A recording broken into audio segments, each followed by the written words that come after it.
रविशंकर प्रसाद और Prakash Javadekar press conference कर रहे हैं। क्या होगी नई नीति, वो आप सुनिए। और सभी आईएनबी सेक्रेटरी और आईटी सेक्रेटरी और पत्रकार मित्रों, आज हम सोशल मीडिया के संबंध में गाइडलाइन और डिजिटल मीडिया और ओटीटी के बारे में कोड ऑफ एथिक्स, इसको लेकर आपसे चर्चा करने के लिए उपस्थित हुए हैं। ये आपको हम बता दें कि जो सोशल मीडिया है, बाकी इंटरमीडियरी है, उसके संबंध में जो हमने गाइडलाइन बनाई है नई, उसको मैं प्रस्तुत करूंगा। और अब डिजिटल मीडिया और ओटीटी के बारे में आईटी एक्ट के अंतर्गत ही हम लोगों ने वो एडमिनिस्ट्रेशन आईएनबी को सौंपा है। तो आईएनबी के द्वारा जो फाइनलाइज किया है, चर्चा करके बाद वो उस रूल के बारे में प्रकाश जी बताएंगे। Let me first lay down the ground rule very clearly. Social media is welcome to do business in India. They have done exceedingly well. They have got good business. They have got good number of users, and they have also empowered ordinary Indians. इसकी हम तारीफ करते हैं। व्यापार करें, पैसे कमाएं और सोशल मीडिया पर ऑर्डिनरी इंडियंस को आप मजबूत करें। आपका स्वागत है। The government welcomes criticism and the right to dissent. Let me make it very clear. And social media has been used to ask questions too, but it is very important that the users of social media must be given the forum to raise their grievance and resolution against the use, against the abuse and misuse of social media. Let me repeat, it is very important that the social media users running into crores should also be given a proper forum for resolution of their grievances within a time-bound manner against the abuse and misuse of social media. ये हमारा एक बहुत बड़ा इसका focus है कि we are empowering the ordinary users of social media in this process. बाकी प्रकाश जी उस विषय को बताएंगे। हमारे सामने शिकायत आती थी कि एक महिला की मॉर्फ फोटो दिखाई जा रही है, मॉर्फ किया हुई। बॉयफ्रेंड गर्लफ्रेंड स्प्लिट कर गए, बहुत कॉम्प्रोमाइजिंग फोटोग्राफ दिखाई जा रही है।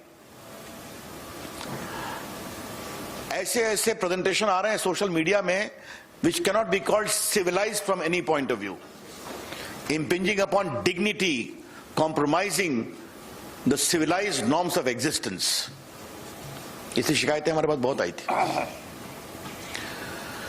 और बाकी चर्चा हम करेंगे कि how of late some intermediate and social media platforms we are used to garner commercial and financial controversy inter se among corporate houses.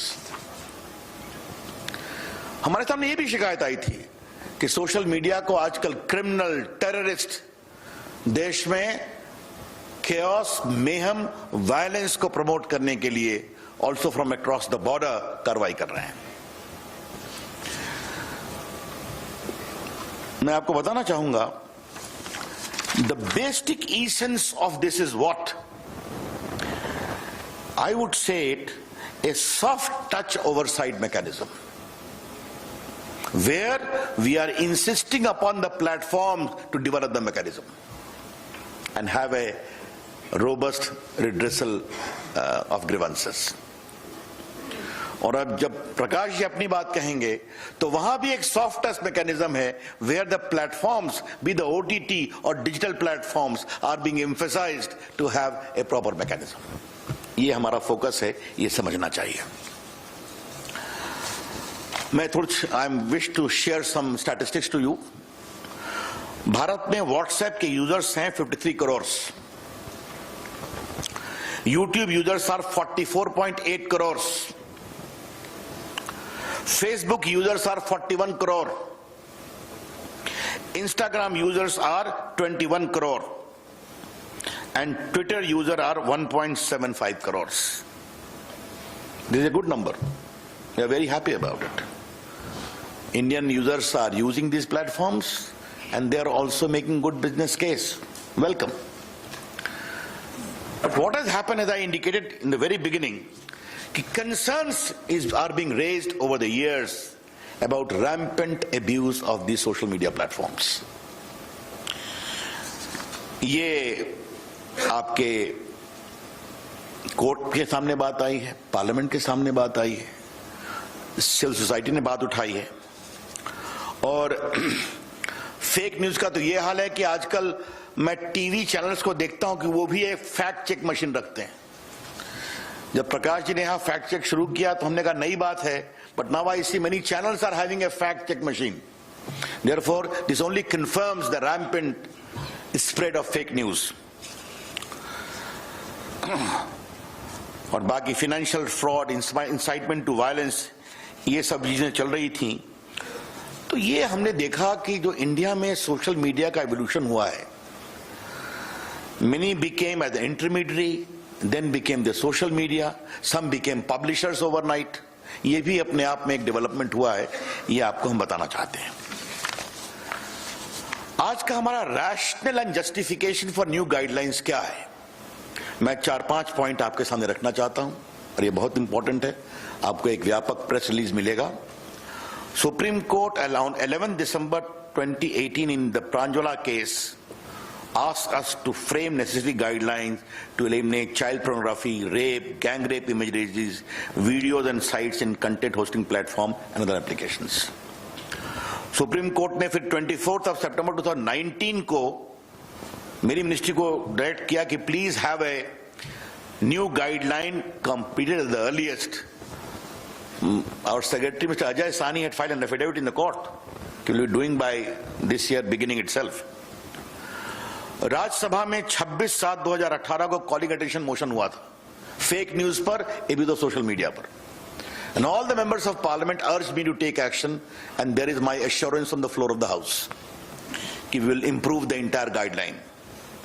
और राज्यसभा की एक एडहॉक कमेटी की रिपोर्ट है on 3rd February 2020, जहां पर pornography on social media, effect on children, hate content on social media, इसको लेकर चिंता प्रकट की गई थी. Therefore, court orders, parliamentary proceedings. I only mention of Supreme Court. There are many orders of the High Courts as well to take action in this. हमारी ministry ने व्यापक कंसल्टेशन किया. We prepared a draft on 24th December 2018, where we received 171 comments. We put those comments in public domain, and we had 80 counter comments too. Therefore, widespread consultations was done, and also in the case of INB, which will be explained by them. अब हम इसके salient features को आपके सामने रखना चाह देते हैं. बाकी तो रूल्स आपके सामने आएगा, प्रेस स्टेटमेंट भी है. पहला है कि 2 कैटेगरी की है. एक है intermediary, which can be a social media intermediary, और दूसरा है significant social media intermediary. Significant social media intermediary पर additional obligation है. There are additional obligations on a significant social media intermediary.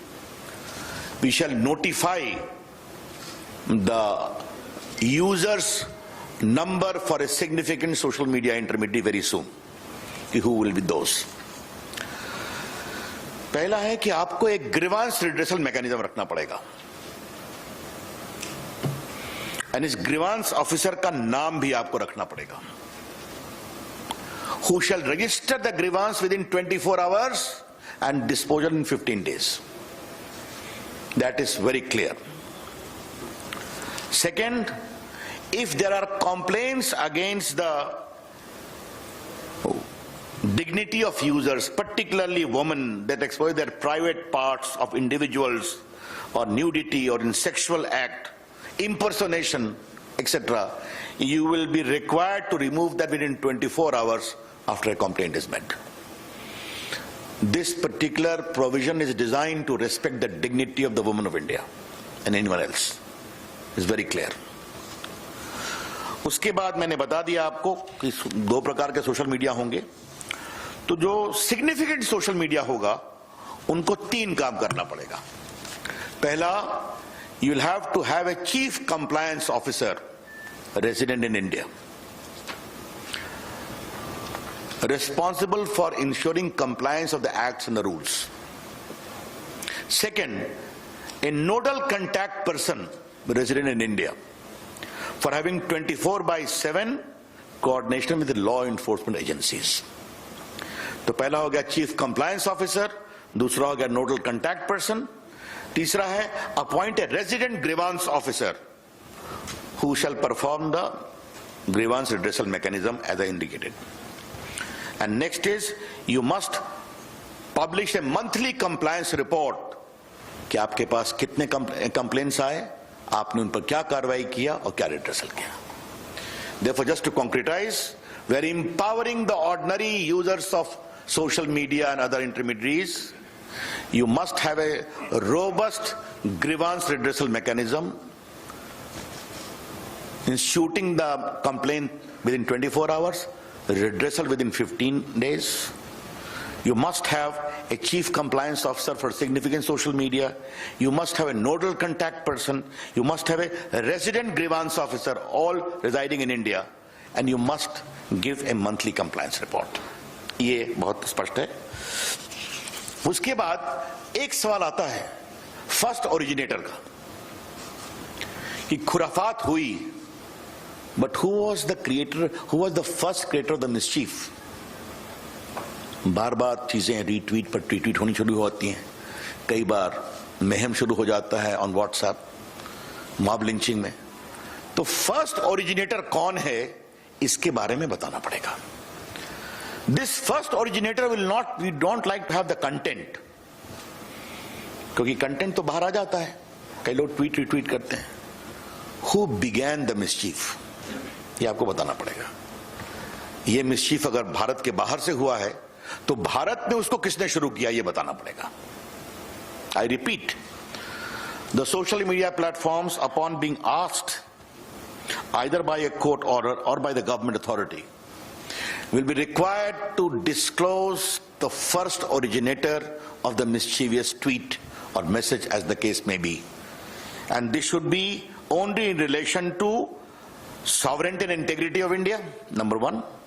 Number two, security of the state, public order, relations with foreign states, or rape, sexually explicit material, etc., etc. तो आपको यह बताना पड़ेगा कि खुराफात पहले किसने शुरू की, उसको आपको जानकारी देनी पड़ेगी. यस. और ये सब उसी अपराध के बारे में होगा जहां 5 साल से अधिक की सजा है. I explain to you. बाकी उनका एक फिजिकल देश में एड्रेस होगा. इसमें हम एक और प्रावधान कर रहे हैं कि आपको एक वॉलंटरी वेरिफिकेशन ऑफ अकाउंट्स का इंतजाम करना पड़ेगा. Social media, not the government.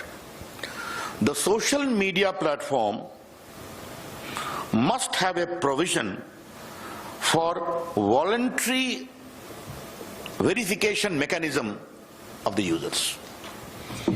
क्योंकि आप मोबाइल से करते हैं, बाकी से करते हैं, आपको बताना पड़ेगा. और एक अंतिम बात है कि 2 बातें कहूंगा कि अगर कोई अनलॉफुल इंफॉर्मेशन आपके प्लेटफॉर्म पर है, again if there is a court order और अप्रोप्रिएट गवर्नमेंट डायरेक्ट्स दैट, तो आपके law and order, integrity of India, sovereignty of India, etcetera etcetera, तो आपको उसको हटाना पड़ेगा. एक अंतिम बात आपको बताना जरूरी है कि आपको रिमूव करना पड़ता है अपने, आपका हर ट्वीट हटा देते हैं, आपका फेसबुक से एंट्री हटा देते हैं. तो अगर कोई significant social media intermediary remove और डिसेबल करता है किसी यूजर के कंटेंट को, तो आपको उसको इंटीमेट करना पड़ेगा, उसकी सुनवाई करनी पड़ेगी. If you seek to remove the और disable access to the content of any social media user, you are required to give him reasons and also hear him. ये हमने एक प्रोविजन रखा है.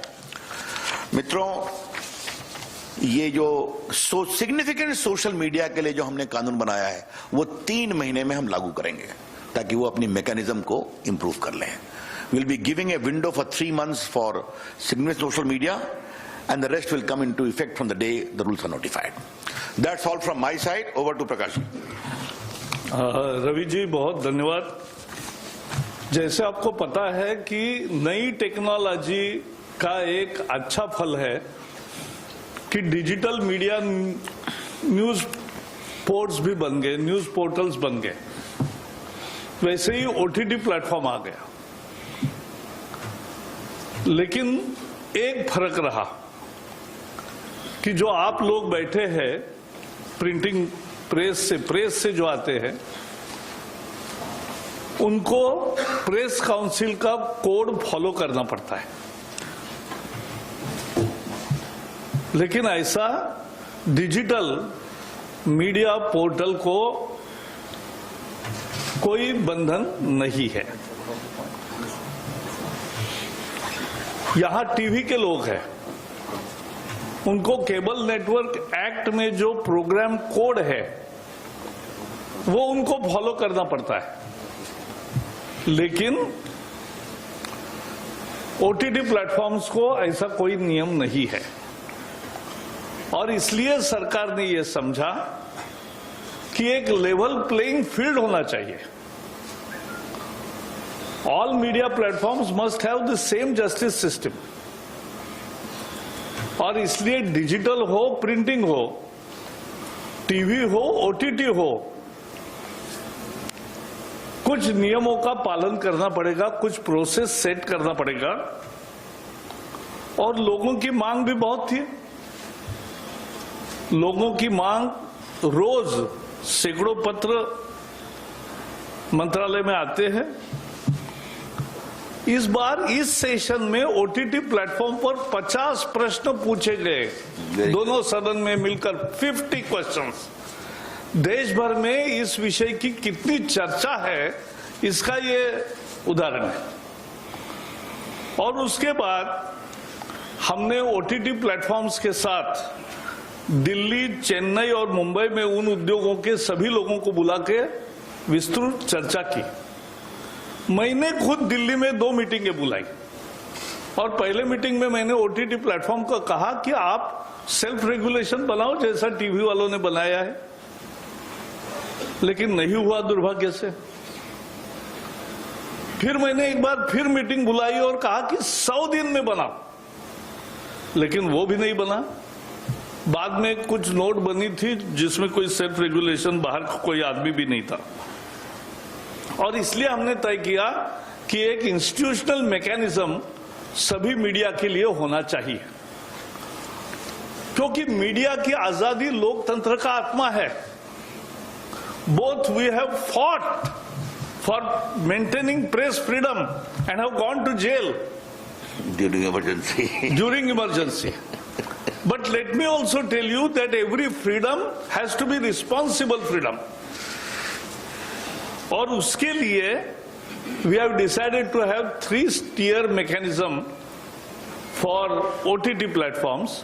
First, for OTT and digital news media, both will have to disclose their details, from where they publish, how they publish, how much is the spread, anything. So that disclosure will come. That is first, information. We are not mandating a registration. We are seeking information. Then second is, there has to be grievance redressal system, as Ravi ji has said. Their grievance redressal system, in the same manner, it will work in OTT platforms and digital portals also. They will have to have their own portal for grievance redressal. Then second tier will be self-regulation. On OTT platforms, they will have to have a self-regulation, a body headed by a retired Supreme Court or High Court judge, or otherwise very eminent person in this category. So this is what we are entailing. So there, any grievances, there has to be a place for making grievance. उसकी सुनवाई होनी चाहिए और उसके सुनवाई पर कोई judgement आना चाहिए। और जैसे हम टीवी पे देखते हैं कि टीवी पर स्क्रॉल आता है, माफी मांगते हैं, कुछ दंड भी होता है, तो ये खुद करते हैं, सरकार नहीं करती। तो वैसा ही हम करना चाहते हैं कि ये होना चाहिए। और तीसरा, एक सरकार है तो सार्वभौम सरकार होती है, सॉवरेन सरकार होती है, तो एक ओवरसाइट मैकेनिज्म भी होगी जहां एकदम तुरंत फैसले करने पड़ते हैं। कोई बहुत बड़ा पेंच तैयार हुआ तो ये ओवरसाइट मैकेनिज्म रहेगा। और ओटीटी प्लेटफॉर्म में एक और है कि अभी सेंसर बोर्ड होता है फिल्म वालों को, लेकिन ओटीटी को सेंसर बोर्ड नहीं है। तो हमने कहा है self classification of age related issues to be solve, and उसका एक प्रोसेस हो कि 13 से ऊपर 13+, 16+ and A category, there has to be a mechanism of parental lock and ensuring compliance that children don't see that. But बाकी you सिनी में जो है इससे वहां भी यू क्लासिफिकेशन सेल्फ क्लासिफिकेशन है, लेकिन उसके लिए भी जो कोड सेंसर बोर्ड का है, जो एक एथिक्स कोड है, वो सबको कॉमन रहेगा। और इसलिए वो रहेगा। लास्ट में मैं इतना ही कहूंगा कि जो डिजिटल मीडिया पोर्टल्स है उनको भी अफवाह फैलाने का, झूठ फैलाने का यह अधिकार नहीं है, किसी को भी नहीं है। As I said, media freedom is absolute but with responsible, reasonable restrictions, and that is the self-restrictions of responsible, that is called responsible freedom. And उस freedom के दायरे में ये दोनों, और ये कानून एक ही है, आईटी का जो एमआईटी का कानून है, उसी के अंदर जो बिजनेस रूल बदले मोदी जी ने, और ये जो कंटेंट वाला मुद्दा है खासकर मीडिया का और ओटीटी और डिजिटल मीडिया, इसका आईएनबी एडमिनिस्टर करेगी। बाकी जो इंटरमीडिएट प्लेटफॉर्म्स है उस पर का संज्ञान आईटी मिनिस्ट्री पहले जैसे कर रही है वैसे ही करेगी।